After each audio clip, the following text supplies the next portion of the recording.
झारखंड राज्य के सबसे ऐतिहासिक और खूबसूरत जिला गिरिडीह। गिरी यानी पहाड़ और डी यानी पहाड़ों का गढ़, पहाड़ों का क्षेत्र। गिरिडीह यानी पारसनाथ पहाड़ की धरती, गिरिडीह यानी बड़ाकर नदी की धरती।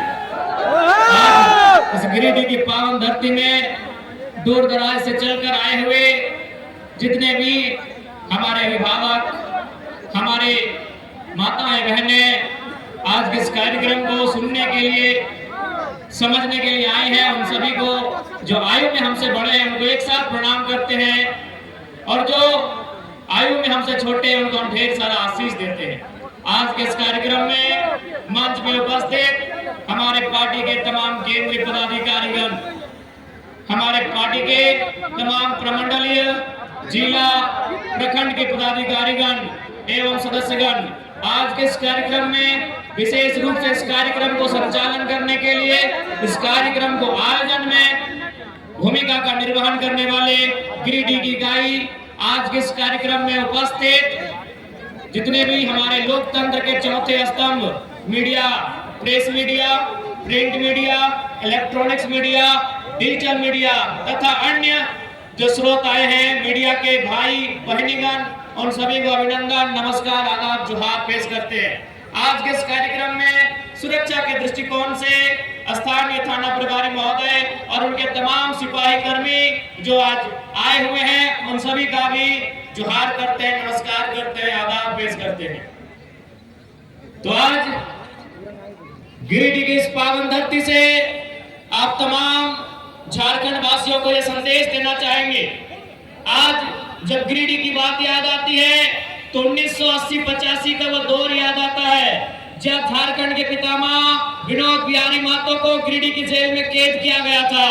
आज वो लम्हा आज भी याद आता है और आज भी अपने ताकत से, अपनी हिम्मत से, अपनी एकजुटता से प्रशासन को बताते आते हैं कि आप लाख तानाशाही का परिचय दे, आप लाख हमारे हक अधिकार के बीच आकर खड़े हो जाए। जब इस मिट्टी के किसी वीर ने चाहा है कि झारखंड के लोगों को उनका हक अधिकार दिलाना है, तो याद रखिएगा वो विनोद बाबू का दौर था जब इसी गिरिडीह के जेल में पहली बार झारखंड के इतिहास में नारा लगा था कि जेल का ताला टूटेगा, विनोद बिहारी छूटेगा। और आनंद फानन में तत्कालीन एसपी महोदय को विनोद बिहारी महतो को दूसरे जेल में शिफ्ट करना पड़ा। वो दौर था गुरुजी दिसम गुरु शिबू सोरेन का, वो दौर था कॉमरेड ए.के. रॉय का। यानी असंख्य बलिदान, असंख्य संघर्ष के बाद हमारे पूर्वजों ने, हमारे वीरों ने इस राज्य को अलग किया। लेकिन आज 24 साल के बाद हम एक बार रुक जाते हैं, एक बार हम अपने आप को रोकते हैं और गांव की पगडंडियों में, खेत खलिहानों में, फैक्ट्री में काम कर रहे मजदूरों के बीच जाकर, फुटबॉल के मैदान में फुटबॉल खेल रहे बच्चों के बीच जाकर, चाय की घुमटी में बैठकर, पान की दुकान में बैठकर आज अगर एक बार चर्चा करके देखिए कि झारखंड अलग राज करने का मकसद पूरा हुआ है या नहीं, एक बार हम रुककर अपने आप को थाम कर बस एक सवाल करें कि झारखंड अलग राज करने का जो उद्देश्य था वो उद्देश्य पूरा हुआ है कि नहीं हुआ है। आज इस भीड़ से उत्तर जानना चाहते हैं, क्या अलग झारखंड राज करने का जो उद्देश्य था वो पूरा हुआ है? नहीं हुआ। हाँ ना? हाँ ना? आज हर एक गांव की गली से, खेत के चौपाल से यही आवाज आती है, खेतों की पगडंडियों से, गांव के चौपाल से, कि झारखंड राज हमने जो सोच कर लिया था आज वो कोसों दूर है हमसे। हमने झारखंड राज इसलिए लिया था कि जब हम लोग झारखंड राज्य का अलग निर्माण करेंगे, यहाँ की शैक्षणिक व्यवस्था में सुधार होगा, यहाँ के स्वास्थ्य व्यवस्था में सुधार होगा, यहाँ के नौजवानों को रोजगार मिलेगा, यहाँ के जल जमीन जंगल को सुरक्षित किया जाएगा, यहाँ के आदिवासी मूलवासियों की भावनाओं का ख्याल रखा जाएगा। लेकिन जैसे झारखंड राज्य अलग हुआ, हमें क्या मिला? हमें पलायन मिला, हमें विस्थापन मिला, हमें बेरोजगारी मिली, हमें अशिक्षा मिला, हमें बीमारी मिली और आज धड़ल्ले से हमारी नौकरियों को प्रदेश के लोगों को बेचा जा रहा है और हम केवल तमाशा बिन होकर देख रहे हैं। आज झारखंड होने के बाद हमें बस यही मिला कि हमें नक्शे से काटकर 46% बिहार का भूभाग 79,714 वर्ग किलोमीटर का एक धरती का टुकड़ा मिला है। लेकिन आज हक अधिकार की बात करें तो आप गिरिडीह से लेकर गढ़वा चले जाए, सिंहभूम से लेकर आप साहेबगंज चले जाए, आपको यही मिलेगा कि आज भी झारखंड के लोगों का दमन किया जा रहा है, आज भी झारखंड के लोगों का दोहन किया जा रहा है। ये बहुत शर्म की बात है, ये बहुत दुर्भाग्य की बात है। और चूंकि इस राज्य को बनाने में बहुत सारे वीरों ने बलिदान दिया है, आज विनोद बिहारी महतो हमारे बीच नहीं है, आज निर्मल महतो हमारे बीच नहीं है, आज कॉमरेड ए.के. राय हमारे बीच नहीं है, लेकिन आज दिसंग गुरु शिबू सोरेन जिंदा है, आज वो अस्वस्थ हैं, लेकिन हम उनके स्वास्थ्य की कामना करते हैं। उनसे एक सवाल पूछेंगे कि गुरुजी बताइए कि इसी दिन के लिए आपने झारखंड राज्य लग लिया था, आपने झारखंड राज्य क्या केवल अपनी पुतोहू लोग को विधायक बनाने के लिए लिया था? इस बात का उत्तर दीजिएगा गुरुजी, यदि आपके कानों तक मेरी आवाज आ रही है। आज बगल में, यही बगल में माननीय मुख्यमंत्री की अर्धांगिनी बैठी है जो गांडे की विधायक है, वो एक महिला विधायक है, इसलिए हम महिला पर विशेष टिप्पणी नहीं करेंगे, उन पर कोई छींटाकशी नहीं करेंगे, लेकिन वो मंचों पे आती है और अपने भाषणों में बार बार 1000 रुपए का जिक्र करती है कि हमने मैया सम्मान योजना दिया 1000। ऐसा लगता है उन्होंने हमें खैरात दिया है, हमें भीख दिया है। बड़ा दुर्भाग्य कि कोई 1000 रुपया देकर इस प्रकार से महिमा मंडन करता है। आज मैं माननीय मुख्यमंत्री, उनकी अर्धांगिनी, चूंकि दोनों सरकार में दोनों सम्मिलित हैं, मैं उन्हें साफ साफ कहूंगा 1000 नहीं, आप 500 रुपया देके वोट ले जाइए, लेकिन हमारा एक शर्त होगा, आपके परिवार में 4 विधायक है, आप डिसाइड कर लीजिए एक कौन रहेगा, 3 को इस्तीफा दीजिए, इस बार सारा वोट आपको रहेगा। कौन इस्तीफा देगा? कल्पना मैडम इस्तीफा देंगे या बसंत सोरेन जी इस्तीफा देंगे या सीता मैडम इस्तीफा देंगे? हेमंत सोरेन जी बताइए। अरे वाह, ये झारखंड के लोगों को आज भी आप लोग धोखा समझ रहे हैं। आपने हमें क्या दिया? अभी हमें नहीं, हमारी माओ और बहनों को मैया सम्मान योजना आपने दिया। भैया लोग क्या झाल बजाएंगे? बताइए, भैया लोग क्या झाल बजाएंगे माननीय मुख्यमंत्री महोदय? इसलिए आप बिल्कुल 1000 रुपए में सारा वोट ले जाइए, लेकिन आप उत्तर दीजिए कि आपके परिवार में कौन 3 लोग हैं जो विधायकी से इस्तीफा देंगे? कौन 3 लोग इस्तीफा देंगे? या यदि आपकी मैडम अगर वो गंडे से विधायक रहेंगे तो मुख्यमंत्री महोदय आप बरहेट से मुख्यमंत्री के पद से इस्तीफा दीजिए। क्या एक परिवार के लिए झारखंड राज्य अलग बना था? क्या एक परिवार के लिए झारखंड राज्य अलग बना था? बताइएगा। नहीं ना? तो ये कौन सा ड्रामा है भाई?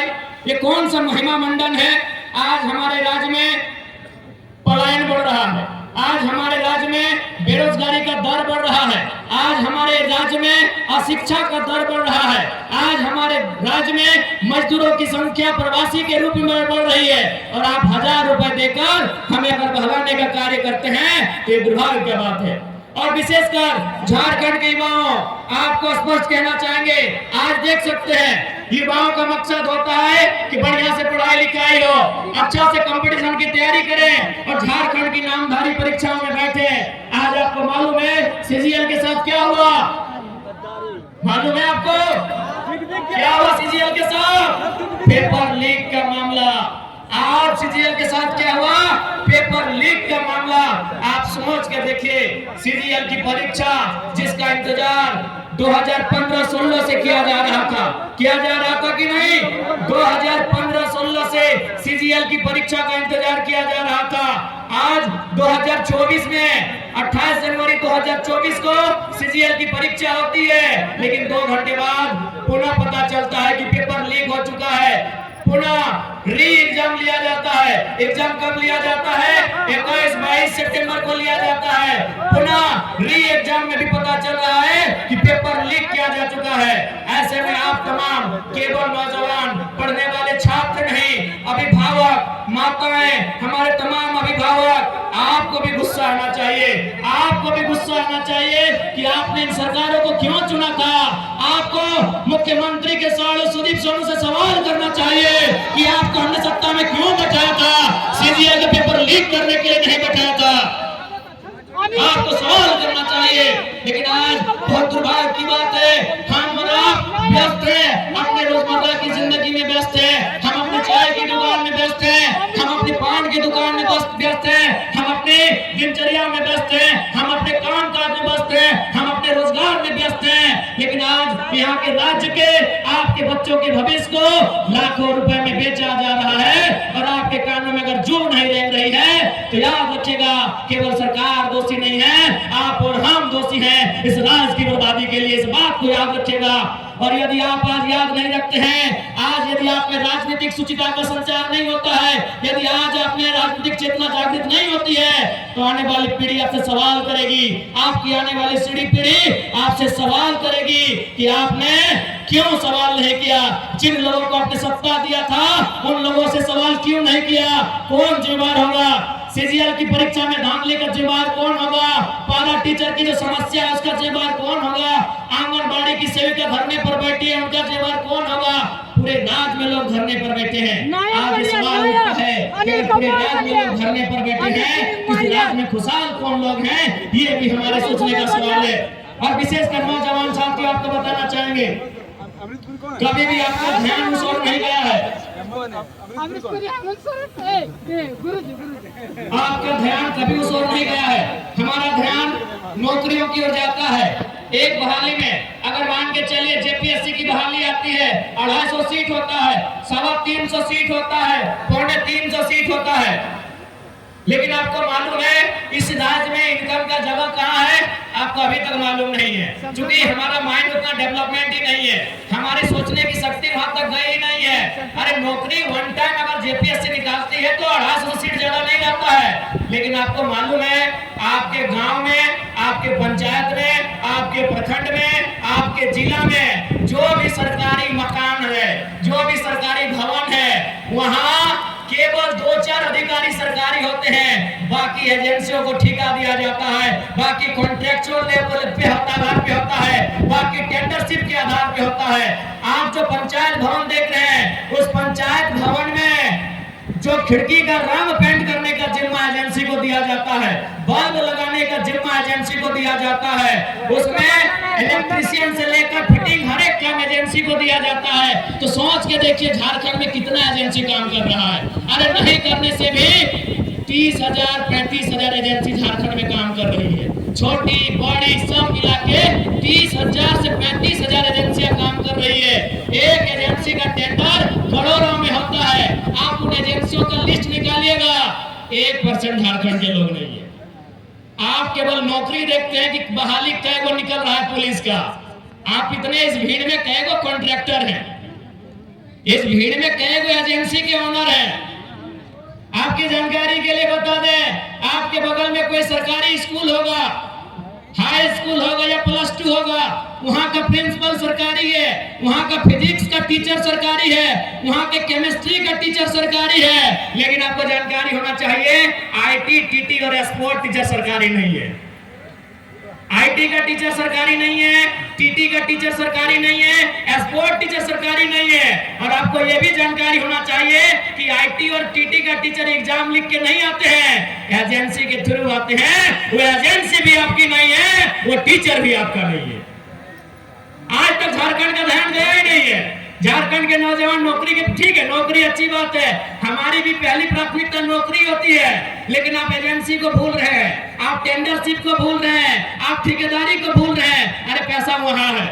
वीडियो की तनख्वाह क्या है? वीडियो की तनख्वाह आज के डेट में क्या है?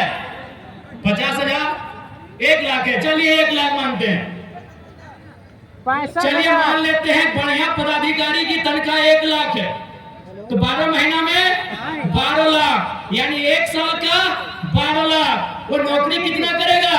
30 साल। कितना? 30 साल। 12 को 30 से गुना करिए, 3.6 करोड़। क्या कैलकुलेशन सही है? 3.6 यानी 3.6 करोड़। यानी एक वीडियो, एक बढ़िया रैंक का ऑफिसर अपने जीवन काल में कितना पैसा कमा रहा है? 3.6 करोड़। आपको जानकारी होना चाहिए, एक छोटा एजेंसी करोड़ों का बजट एक बार में, हमको लगता है एक बार जब वो लेती है करोड़ रुपए बचत कर लेती है। उसका मकान देखिए, आज तक किसी लीडर ने आपको इस ओर लेके नहीं गए हैं, कोई लीडर नहीं, किसी को मतलब नहीं है। आप कहीं चले जाइए, आप अस्पताल में चले जाइए, स्वास्थ्य केंद्रों में डॉक्टर सरकारी हो सकता है, डॉक्टर सरकारी हो सकता है, वॉचमैन सरकारी नहीं है, जो गार्ड है वो सरकारी नहीं है, जो सफाई कर्मी है वो सरकारी नहीं है। वो कहां से आते हैं? परीक्षा लिख के नहीं आते हैं, वो एजेंसी के माध्यम से आते हैं, ठेकेदारी के माध्यम से आते हैं, कॉन्ट्रैक्ट बेसिस पे आते हैं। अरे वहां आपका ध्यान गया ही नहीं है। इसलिए आज लोग मुझसे क्यों चिढ़ते हैं मालूम है? क्यों ये लोग इनके रातों के सपनों में हम आते हैं? क्योंकि ये बोलते हैं घरों में कि ये लड़का लीडर नहीं टीचर ज्यादा है, ये पढ़ाता है। वाह वाह वाह। ये अपनी सभाओं में भाषण कम पढ़ाता है, लेक्चर और क्लास ज्यादा लेता है। मैं बताइए किस लीडर ने आपको बताया है? किसने आपको बताया है? झारखंड में, ये तो आपके इधर की बात मैं कर रहा हूँ। चलिए कोलियरी की चक्कर लगाइए जहाँ कोयला पड़ा जाता है। वहां की कंपनियों का नाम है संजय उद्योग, खेमका, आनंदिता, त्रिवेणी, मैंने ऐसे लगभग सैकड़ों कंपनियां हैं जो कोयला खोदने का काम करती है। वो कहाँ की है? हैदराबाद की है, इलाहाबाद की है, पटना की है, कलकत्ता की है, गुजरात की है, महाराष्ट्र की है, चेन्नई की है। आपके गिरिडीह और रांची की एक भी नहीं है। इसलिए यदि हम लोग सरकार में आते हैं तो सरकारी नौकरी तो छोड़िए, एजेंसियों में भी 75% झारखंड के लोगों को प्रमोट करेंगे। लोगों को 75% प्रमोट करेंगे। और आपको मालूम है सरकार क्या चीज है, आपको मालूम है। उसके बाद चूंकि ये लोग ये तर्क देते हैं कि भारत के संविधान में कहीं इस बात का जिक्र नहीं है कि हम किसी को जाति के आधार पे, धर्म के आधार पे उनको नौकरियों में आने से रोके। सही बात है। भारतीय संविधान आर्टिकल 15 और 16 को पढ़िएगा, उस आर्टिकल में कहीं इस बात का जिक्र नहीं है। वहां क्या लिखा है कि हम किसी को धर्म, जाति, लिंग, मूल स्थान, जन्म स्थान इत्यादि के आधार पर भेदभाव नहीं कर सकते हैं। लेकिन ध्यान रखिएगा वहां भाषा का जिक्र कहीं नहीं, हम भाषा के आधार पर रोकेंगे। संविधान में आर्टिकल 15-16 को पढ़िएगा, आपके हाथ में गूगल है, वहां जाति का जिक्र है, धर्म का जिक्र है, लिंग का जिक्र है, जन्म स्थान का जिक्र है, भाषा का जिक्र नहीं है। हम भाषा के आधार पर रोकेंगे। गिरिडीह में परीक्षा गिरिडीह की भाषा के आधार पर है। अब सवाल है कि कैसे भाषा के आधार पर परीक्षा लेने से कैसे रुकेंगे? भाषा के आधार पर यदि हम परीक्षा लेंगे तो कैसे रुकेंगे? उदाहरण के लिए मान के चलिए हमने हिंदी में कोई पेपर लिखा और उस पेपर में सवाल आया एक मुहावरा, आंख का तारा, इसका मतलब क्या होता है? आग बबूला होना, इसका मतलब क्या होता है? कमर कसना, इसका मतलब क्या होता है? तो आपके साथ साथ आधा भारत के लोग इसका उत्तर जानते हैं कि आंख का तारा मतलब होता है बहुत प्यारा, कमर कसना का मतलब होता है तैयार होना, आग बबूला का मतलब होता है गुस्सा होना, क्रोधित होना। आधा भारत इसका उत्तर जानता है। लेकिन इसी सवाल को अगर हम अपनी भाषा में, झारखंड की क्षेत्रीय भाषा में पूछेंगे कि पखर करे हाथ करे करे झांक की लगे बुझाओ, कि पखर करे हाथ करे करे झांक एकर माने की लगे बुझाओ, के बुझता है? पानी की हाथ से छूटल माछ और बांधे गड़ल कांच, घूर घूर ना पवाए, क्या बुझता है? यानी अगर गवर्नमेंट के पास दिमाग हो तो ये फॉर्म भी ले लेंगे और वे रुक भी जाएंगे, लेकिन ना इनके पास दिमाग है और ना दिल है, इसीलिए पत्थर दिल होके झारखंड की नौकरियों को बेच रहे हैं। अब आप कहेंगे कि क्या भाषा के आधार पर रोक सकते हैं कि नहीं? तो आप जाइए उड़ीसा की वेबसाइट को चेक कीजिए जिससे नियोजन का नोटिफिकेशन निकलता है। आप पश्चिम बंगाल की वेबसाइट को चेक कीजिए जहां से नियोजन का नोटिफिकेशन निकलता है। आप तमिलनाडु के वेबसाइट को चेक कीजिए, आंध्र प्रदेश के वेबसाइट को चेक कीजिए जहां से नियोजन का नोटिफिकेशन आता है। वहां साफ साफ लिखा है उड़िया भाषा का जानकारी है तो भरिए, नहीं तो घरे भीतरे रहिए। लेकिन झारखंड क्या है? झारखंड बाबा जी का ढाबा है, जिसको मन है, जिधर से मन है आइए खाइए और जाइए।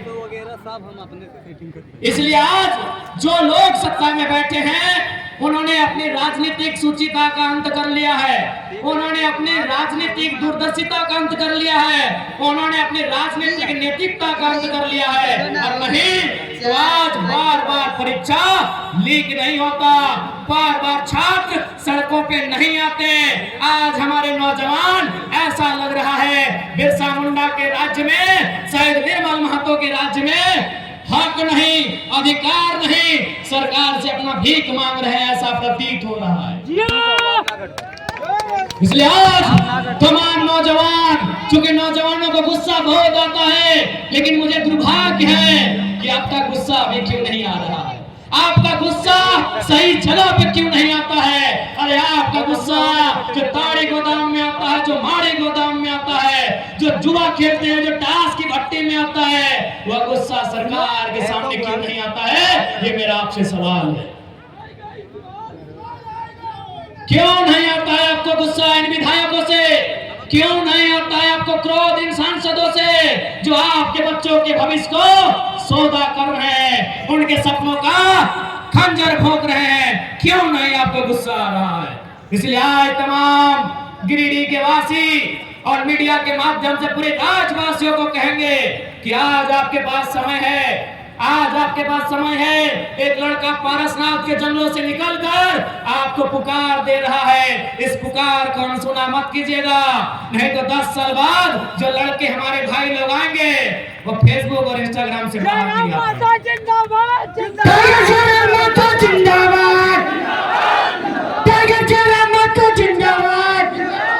आज आप हमारी आलोचना कर सकते हैं, आप हमारा तिरस्कार कर सकते हैं, आप हमसे नफरत, हमारे लिए ईर्ष्या रख सकते हैं, लेकिन सच्चाई स्वीकार कीजिए, 24 सालों के झारखंड में पहली बार कोई लड़का आया है जो अपने दम पे, अपने प्रतिभा की बदौलत राज्य का चेहरा बना है।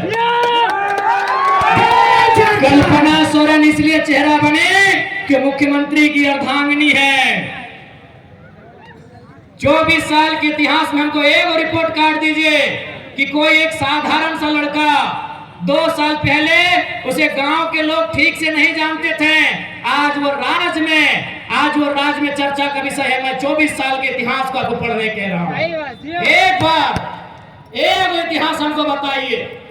आज बहुत सारे लोग कहते हैं अरे इस राज्य में रोज आंदोलन हो रहा है, कभी राजभवन के सामने हो रहा है, कभी मुख्यमंत्री के आवास में हो रहा है, कभी डीसी कार्यालय के सामने हो रहा है, कभी विधानसभा के सामने हो रहा है। तो रोज नेता बनना चाहिए, कहां बन रहे हैं?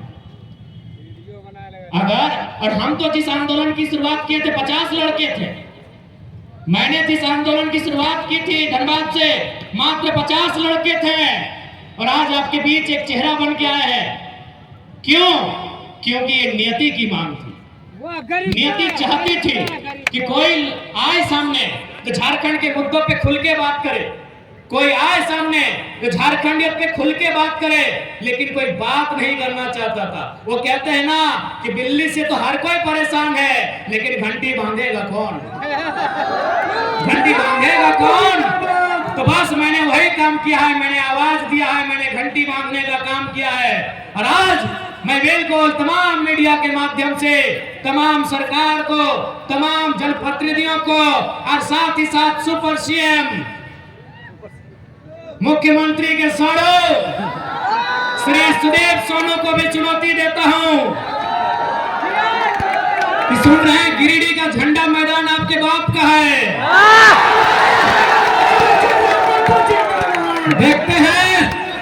देखते हैं सोनू जी वो फिर झंडा मैदान कब तक आपके बाप का रहता है। बड़ा दुर्भाग्य, एक लोकतांत्रिक देश में हम लोग 2 साल से झंडा मैदान में सभा करने की बात कर रहे हैं। पता नहीं जिला प्रशासन भी मौन क्यों हो जाती है, जिला प्रशासन भी अंतिम समय निर्णय क्यों बदल देती है। तो ठीक है सोनू जी, अभी समय आपका है, लेकिन याद रखिएगा कि आप जो घमंड कर रहे हैं अपने पद का और मुख्यमंत्री से आपके परिचय का, ये ज्यादा दिन नहीं टिके।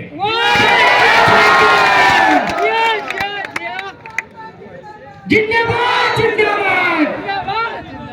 और याद रखिएगा इस बार गिरिडीह की जनता आपसे हिसाब लेगी, गिरिडीह की जनता आपसे इस बात का हिसाब लेगी कि आपने जितना जीएम लैंड में कब्जा किया है, आपने जितना कंपनी और फैक्ट्री से दलाली लेने का काम किया है, उसका पाए पाए हिसाब गिरिडीह की जनता लेगी। माननीय सुदीप कुमार सोनू जी इस बात को याद रखिएगा। आज केवल गिरिडीह की बात करें तो आज आपके आसपास इसी क्षेत्र में हजारों छोटी बड़ी कंपनियां हैं कि नहीं? आज इसी गिरिडीह में हजारों कंपनियां हैं, रंजीत दा है कि नहीं? मनोज दा, इसी गिरिडीह में हजारों कंपनियां हैं। आज आप देख सकते हैं हर एक कंपनियों से धुआं निकलता है, लेकिन विधायक मौन है। अब सवाल ये उठता है कि विधायक मौन क्यों है? क्योंकि मैं आपको एक अनुभव बताना चाहता हूं। एक कंपनी के किनारे मेरा कार्यक्रम था। जब तक मेरा कार्यक्रम था, कंपनी ने धुआं को बंद करके रखा था। यानी केवल मेरे कार्यक्रम से अगर धुआं बंद हो सकता है, तो विधायक चाहेंगे तो क्या क्या बंद हो सकता है, सोच के देखिए। एक कार्यक्रम में जब तक मेरा कार्यक्रम था, मेरे कार्यक्रम से लगभग 300-400 मीटर की दूरी में एक फैक्ट्री था। उस फैक्ट्री में धुआं उड़ता है, लेकिन जब तक कार्यक्रम था वो धुआं बंद था। क्यों बंद था? न कंपनी के ओनर ने कहा था कि जब तक टाइगर जयराम महतो मीटिंग करके चले ना जाए, धुआं मत खोलना।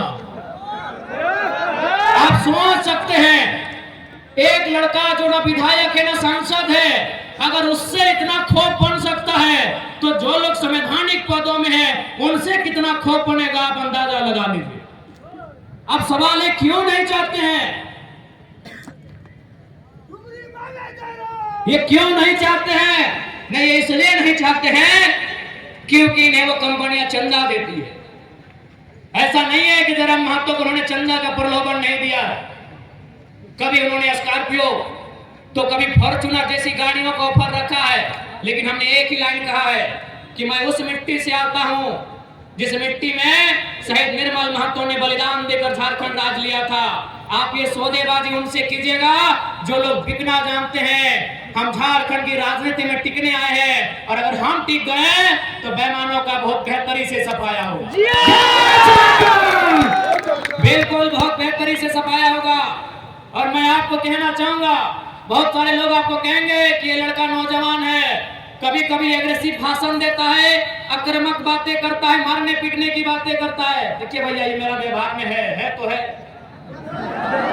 जय झारखंड। मैं कोई छुपा के अपना मेरा कैरेक्टर नहीं है जैसा सुदीप सोनू का है। मेरा कोई कैरेक्टर छुपा के नहीं है। मैं जैसा हूं आपके सामने हूं।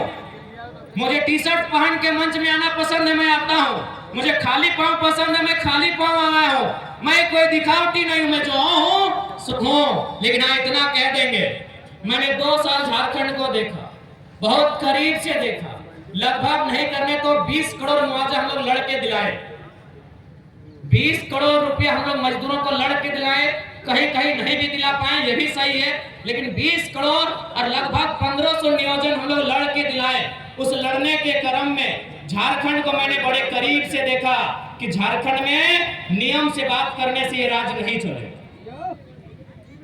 इस देश में गांधी का भी आदर है, इस देश में भगत सिंह का भी आदर है, और मुझे लगता है झारखंड में भगत सिंह का चरित्र होना चाहिए। मैं आपको एक ताजा घटना बता रहा हूं।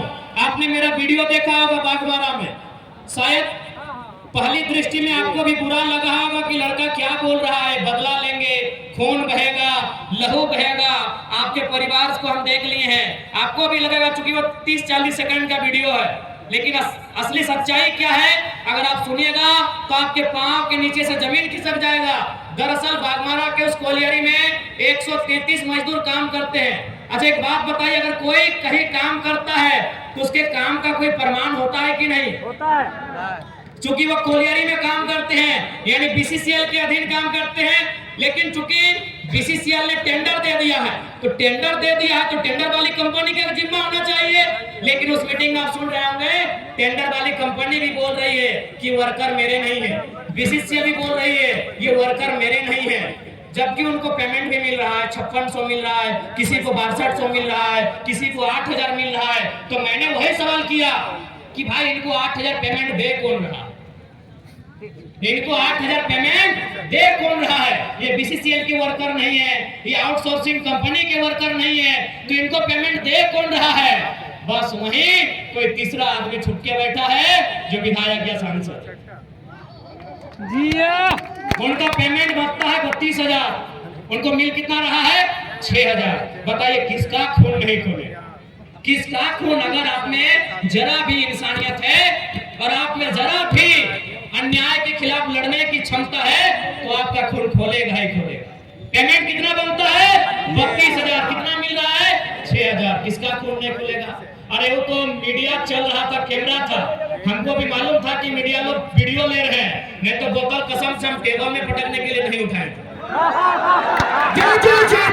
अगर वो लाइव नहीं चलता ना तो एक पदाधिकारी का कपार में पटकना। अब आपको अगर मेरा ये कैरेक्टर नहीं पसंद है वोट मत दीजिए, झूठ बोल के वोट नहीं लेंगे। अगर हम लोग सत्ता में आ गए तो बिल्कुल रिएक्शन होगा, जनता के साथ रिएक्शन नहीं होगा। बेईमान और भ्रष्ट पदाधिकारी हैं उनके साथ रिएक्शन होगा। मैं आपको इसी गिरिडीह लोकसभा की एक घटना सुना रहा हूँ। गिरिडीह लोकसभा, गिरिडीह विधानसभा पीरटांड की घटना है। हमारे पीरटांड के साथी भी आए, उनसे पूछिएगा। एक दिन उस ब्लॉक परिसर में 2 ऑफिसर चाय पी रहे थे। बातों बातों में चर्चा शुरू हुआ। एक ऑफिसर ने कहा कि सर जयराम महतो का बहुत हवा है, लाखों लोग उसे सुनने के लिए आते हैं, लग रहा है वो गिरिडीह लोकसभा जीत रहा है। तो दूसरे ऑफिसर ने कहा सर अगर वो जीत भी जाएगा तो क्या उखाड़ लेगा दिल्ली जाके? दिल्ली में उसको भाषण देने का मौका भी नहीं मिलेगा। वो एनडीए से भी नहीं है, इंडिया से भी नहीं है, वो मोदी के तरफ से भी नहीं है, वो राहुल गांधी के भी तरफ से नहीं है, तो जयराम महतो क्या उखाड़ लेगा सर दिल्ली में? तो दूसरे अफसर ने कहा कि सर आप ठीक बोलते हैं, जयराम महतो दिल्ली में कुछ नहीं उखाड़ पाएगा, लेकिन सर मेरा दिल कहता है जहां से गिरिडीह शुरू होता है और जहां गिरिडीह खत्म होती है, अगर वहां कोई बेईमान पदाधिकारी उसको दिखा तो रोड में पटक के मार देगा सर। ये मैंने नहीं कहा, ये उस अफसर ने कहा कि जहां से गिरिडीह शुरू होती है और जहां गिरिडीह खत्म होती है, अगर प्रखंड लेवल में या पंचायत लेवल में कोई अफसर मनमानी किया, फुटानी किया तो जयराम महतो उसको पटक के मार देगा सर, ये गारंटी है। यही बेरमो विधानसभा की एक घटना है। एक आदमी को